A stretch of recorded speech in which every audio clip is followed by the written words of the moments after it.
Tama bang narinig ko? Mahal mo ako? Minahal kita. Matagal na. Ilang beses ko pinaramdam sa'yo pero manhid ka. Dati sinabi ko sa'yo pero lasing ka kaya hindi mo na siguro matandaan.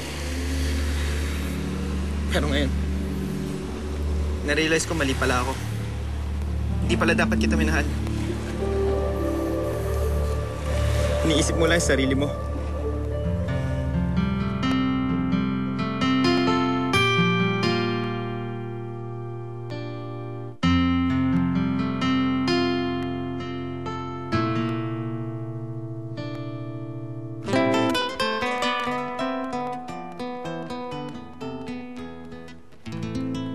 Kim! Sasuke? Nagulat ka pa. Alam mo naman darating ako, di ba?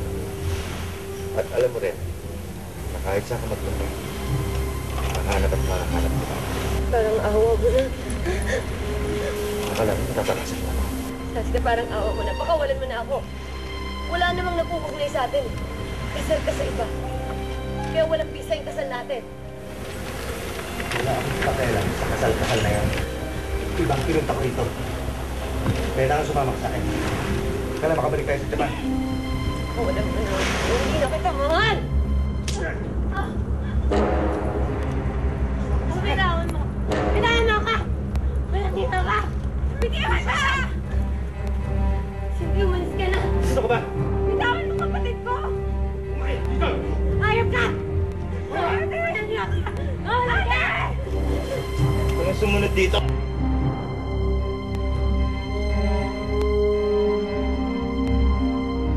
Yan na nga ba ang sinasabi ko hindi nakala nitong si Cindy na yung ginawa niyang pagbubuking sa kapatid niya ay magdudulot ng panganib sa buhay nila.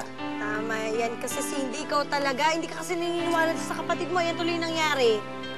Ay nako, ito. Ngayong dumating na yung di umano'y naging asawa na lalaki ito si Kim, ano naman kayang panganib ang maaaring idulot nito? Marvin, medyo natatakot na yata ako. Baka mayroon pang mas mangyari. Makatakot. Bakit sila kaya ako agad? Natatakot ka eh. Oo nga, pero tuloy ako agad. Okay, panoorin na natin. Ate, I'm so sorry. Naiintindihan ko na naniniwala na ako.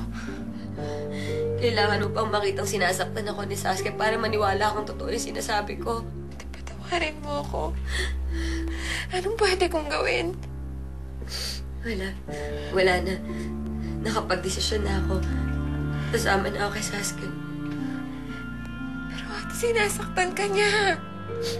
Sanay na ako. Ang importante, hindi tayo mabaon sa utang. Dahil kung hindi ako sasama kay Sasuke, babawiin niya lahat ng pera binigay niya sa akin. Pati yung pinagawa natin ng bahay, babawiin niya. Ate, di ba rin ang mabaon tayo sa utang? Ang importante, ligtas ka. Ang importante, magkasama na tayo. Patawarin mo ako, ate. Cindy, umalis ka na. Baka pag nakita ka pa ni Sasuke dito, baka saktan ka niya, umalis ka na. Ayoko. Ate.